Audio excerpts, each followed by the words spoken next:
Chika Osai Uba believes that there is more to life than what you can see or prove by science. He is a pastor, an author, adaptive leadership teacher, and coaches people in life mastery and spiritual intelligence.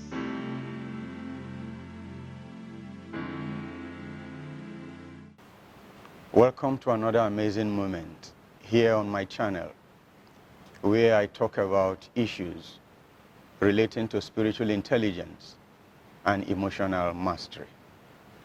If you have not subscribed to my channel, kindly press that red button and turn on the bell too, so that you are reminded each time I upload a new video. Today, our focus will be on emotional witchcraft. I shall talk about what it is and how you can identify people who operate with such spirit. So, let's dive in straight into our gist for today. Two words stand out in our topic: emotional witchcraft.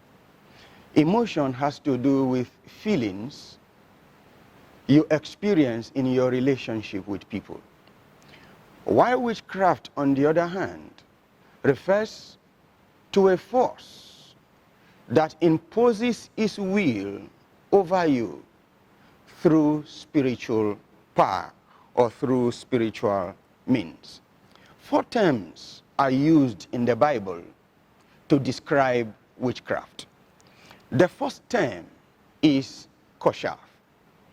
Exodus 22 verse 18.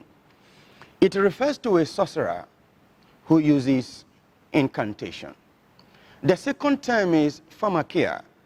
Galatians 5:19, from which we have our pharmacy. Pharmakia refers to a druggist. In fact, a soul poisoner. The third term in the Bible used to describe witchcraft is nokash. Deuteronomy 18 verse 10.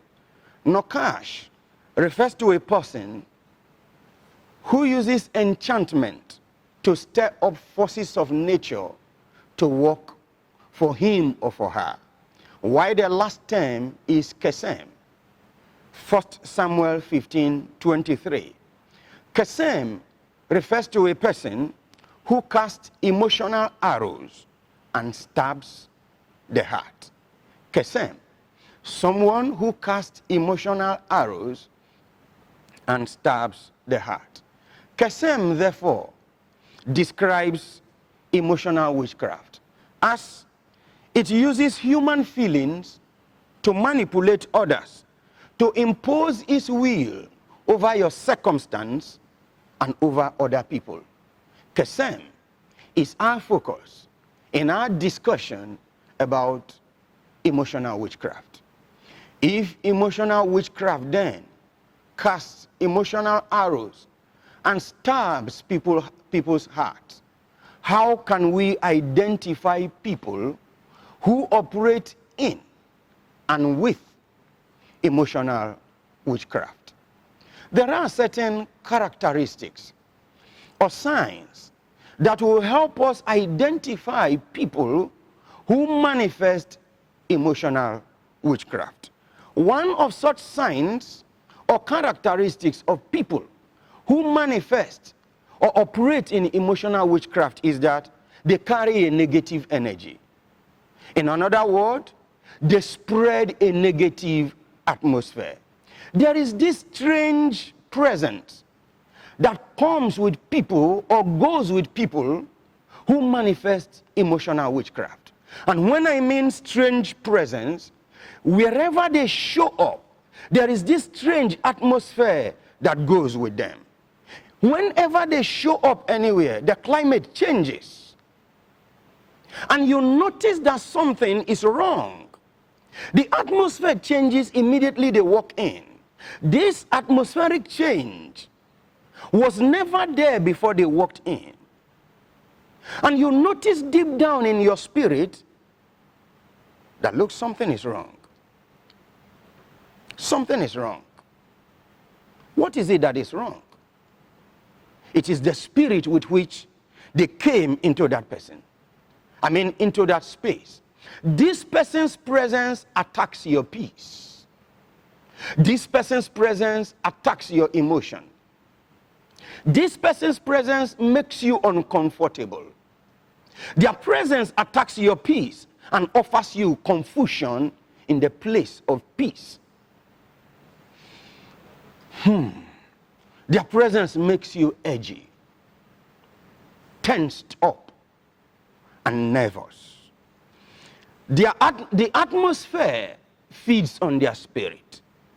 And because the atmosphere feeds on their spirit, each time they walk in, wherever they show up, mischief, problems, strife, and disorder take off immediately. There is always an air of disquiet whenever and wherever they show up. The emotional witch or wizard spreads negative energy and pollutes the atmosphere with their negative spirit. Negativity is their hallmark. Have you come in contact with such people? You find them in boardrooms, in departmental management meetings. You find them in church meetings. You find them almost anywhere and everywhere. What you will use to identify them is the negative atmosphere that they spread and the negative energy that they carry with them wherever they show up. Again, people who manifest emotional witchcraft practice separation through isolation. Separation through isolation. They attempt to separate you from others by bringing quarrels into your space and into your relationship. Emotional witchcraft is a master in pitching people against you and pitching you against people. Emotional witchcraft is a master in pitching those who are in relationship with you against themselves, or pitching you against them, or them against you. It is a classic predator strategy. What do I mean by that? Watch predators, like lions, when they go out hunting. What they do is this: they survey the field, and having surveyed the field, to be able to get their kill, they have to isolate one animal from the herd. Once an animal can be isolated from the herd, they can easily kill or prey on that animal. And that's what emotional wizards and witches do. They attempt to isolate you from church relationship, isolate you from family, isolate you from friends, isolate you from those who can speak the truth into your life. Because once you can be isolated from all other relationships, you are alone. They can bounce on you and kill you emotionally, kill your destiny. Have you noticed why suddenly it has become like you are left with just that person and that person alone? Every other significant person in your relationship has walked away. Every other person in your relationship has decided to back out. They can't have that anymore. And you are left only with the emotional witch or the emotional wizard. It is simple. Separation. Separation. Through what? Isolation.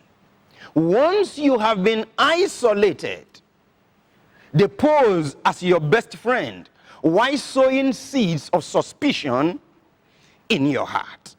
And the need to sow that seed of suspicion is that they don't want to share you with any other person. They don't want to share you with any other person so that they can easily have their way in your life. When you notice that someone has begun to break down your relationships through gossips, through suspicions, or through any other medium intended to isolate you from relationships that have been existing before they walked into your life, that's a red flag. I mean, a red flag. You don't have to compromise with such persons. Send them packing immediately. When you give them a foot, they will take a mile in your life. You don't need them at all. That's the classic predator style used by emotional witches and emotional wizards. What else? How else can we know those who practice emotional witchcraft? They create diversion of attention. Diversion of attention. You see, whenever they are about to be found out, they take the focus off themselves. They have this disturbing ability to camouflage, blend into the atmosphere while you face the fire that they have ignited. What do I mean by fire? Because through emotional attachment with them, you have begun to make predictable mistakes.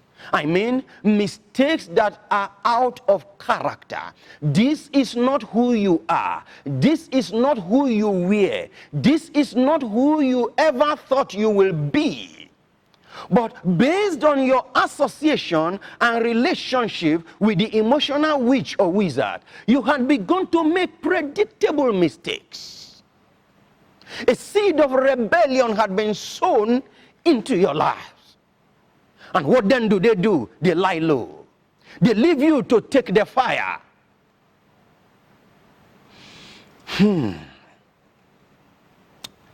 They create an atmosphere where you become the topic of discussion for the mistakes that they led you into making. Why they appear to offer you emotional support in return. And you know, at this time, because you have made mistakes with all other relationships, all other significant relationships are no longer as they used to be. The emotional witch or wizard appears to be your only emotional resort of support at such times. Classic. They got exactly what they wanted. They have diverted attention away from themselves. They make people believe that you are the problem because they have a saint mentality. And the saint mentality is that they can never do anything wrong. Seriously? Yeah. They act in ways to suggest that they can never do anything wrong. Superficial repentance and humility is their hallmark. Please, don't fall for this. Deliver yourself from the witch or the wizard who is superficial in activity and superficial in manifestation. They can greet you with all sense of humility and make you think that, look, this one can't hurt a fly. That is not true. You have not actually seen their true color. By the time they take possession of you, true marriage,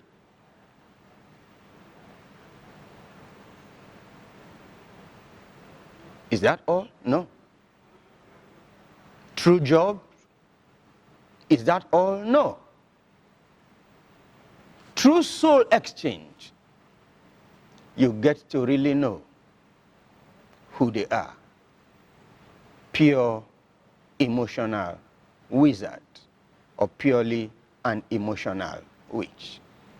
What else do emotional witches and wizards do? They display hyper spiritual attitudes. Did you hear me? Hyper spiritual attitudes. Especially where and when they know that you love spirituality. Spiritual language is always on their lips. Always on their lips. And spiritual language is the tool of manipulation. Since they don't mind altering their spiritual source, they don't mind altering their spiritual source to fit into your spiritual mode. They can. It doesn't cost them anything to change, to alter their spiritual feeding mode or feeding source. Why? They can always show you and display to you their spirituality and bamboozle you with their spirituality, so that as you get to understand their supposed spiritual flow, say this one can pray like prayer. Hey, this one can sing like singing nightingale. A lie. The aim is to show you something that you can believe, to show you something that you cherish. And because they know you cherish it, they have sown their seeds in your heart and bought you over. If you remember the story in the Bible between the old prophet and the young prophet, that's exactly the classic display of emotional witchcraft. God had told the young prophet to go to that town to prophesy against it and go back without eating in that town. And he did. But the old prophet went to him and said, an angel came to me by revelation and asked me to tell you to come back. Spiritual witchcraft knows that since you believe in the supernatural, they will try to bamboozle you with the supernatural and hem you in with the supernatural. And so for those operating in emotional witchcraft, you will always hear spiritual language. There is a vision, there is a dream, a revelation, a prophecy. They talk in tongues. Emotional witchcraft will not go against the convention or the norm of a place. No, they won't. They will walk according to the norm of a place, but try to raise or display their spirituality far more than the others, especially if they intend to position themselves in the eyes of the set man or the vision bearer in a place. How do we identify emotional witchcraft? They inspire loss of attention. And what do I mean by inspiring loss of attention? Inattention becomes a mark of those under the spell of emotional witchcraft. They are disorganized, disoriented, and seemingly lost in the woods when you are engaging in destiny discussions with them. Because their spirit portals are closed not to listen to you. Because when they are able to listen to you and get their spiritual senses back, they become emotionally cut off from the witch or the wizard. Their emotion becomes recovered from whatever spell emotional witchcraft had cast on them. The hood that has been placed over their spirit for once is removed. That veil is destroyed. So they are lost in the woods. Inattention becomes what? Their hallmark. Because their purposes have become corrupted. When people are under the spell of emotional witchcraft, intelligent people begin to reason abnormally.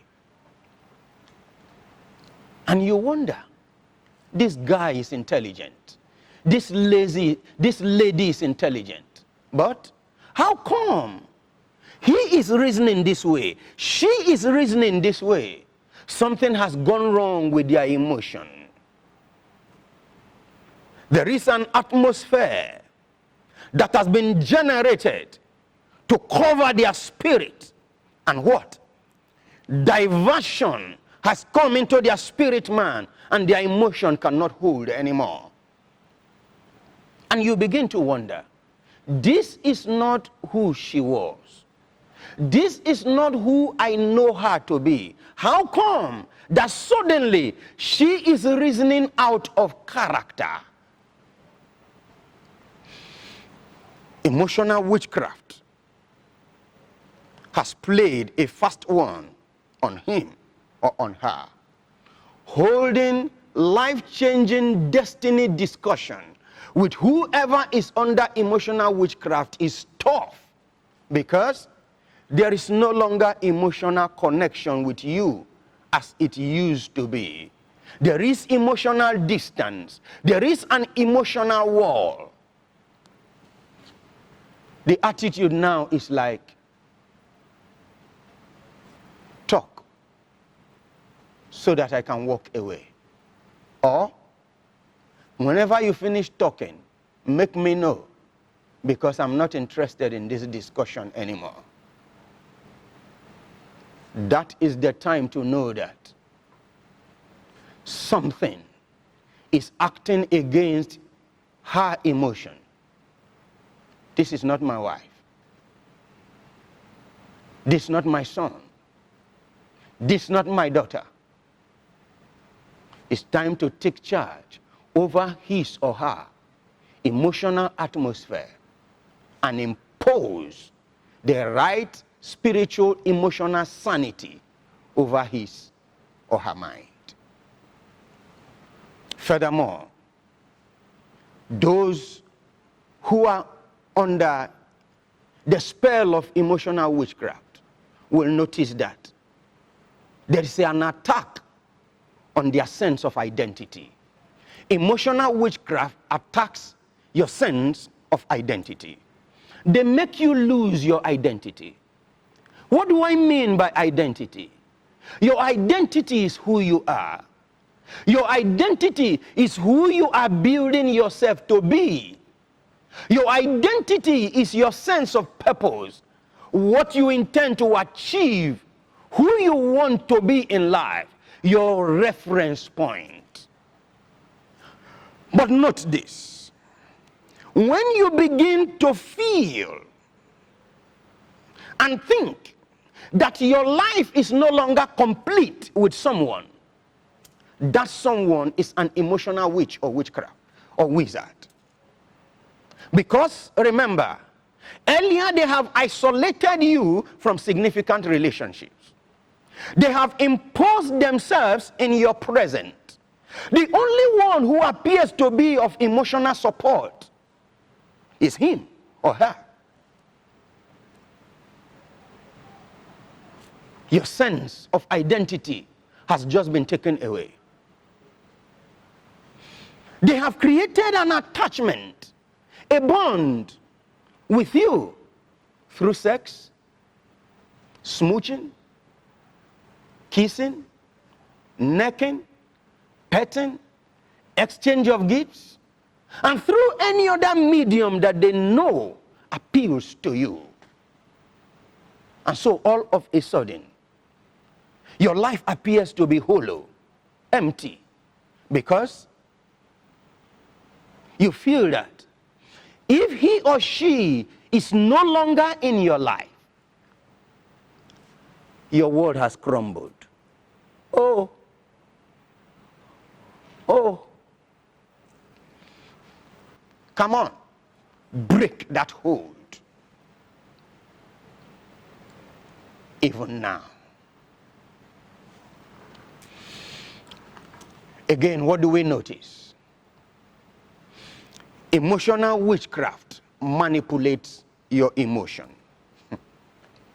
Emotional witchcraft manipulates your emotion. Those who display emotional witchcraft are drama queens. They are drama kings. Have you met a drama king or a drama queen? They will do anything to pierce your heart. If they know that crying will pierce your heart, they will cry like say tomorrow, not day. Whatever they know that can get to you emotionally, they will do it. They are drama kings and drama queens. It is the spirit of Delilah. They will probe your soul for emotional clues to know how to haunt you and get you.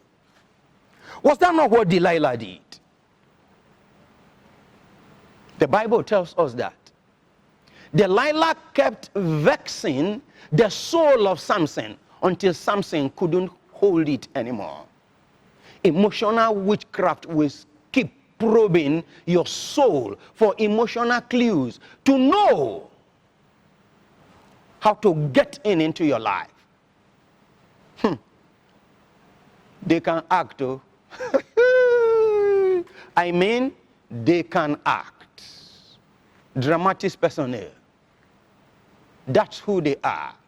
And because they have this sense of drama around them, you think that they are genuine. No. It is the crocodile spirit, shedding crocodile tears. Pretense, that's what they do. Pretense, that's who they are. Pretense is their trademark. As they probe your soul for emotional clues, all they want to do is get the clues and sell you off. They are trade merchants of relationships. Having known who they are, having seen who he or she is, based on the things that you have learned today, now shut the door against them. Don't grant him or her access anymore into your life. Once you do that today, you gain emotional freedom and liberty, joy, peace, understanding, and significant relationships will then return into your life. So, you need discernment and sensitivity to both identify them and deliver yourself from their stranglehold. If you also need help in breaking free from emotional witchcraft, send me an email to chika@chikaosayoba.org. I will definitely respond to you after I have read your mail. It's been so exciting knowing that you are out there listening to me. Thank you for this opportunity to share my thoughts with you. And I know I have touched something in your relationship space. I know I have touched the emotional witch or wizard in your space. Yank that witch or wizard away from today. Now, if you have not subscribed to my channel, please hit that red subscription button now and turn on the notification bell. Subscription does not mean that you will pay for being in my channel. No, subscription just means that you like my channel. That's all. And then you can get to participate in the things that we do on my channel. Until I come your way again to share my thoughts with you, remember to send the emotional witch or wizard away from your space. Stay safe and know that Jesus loves you. Thank you. Bye-bye.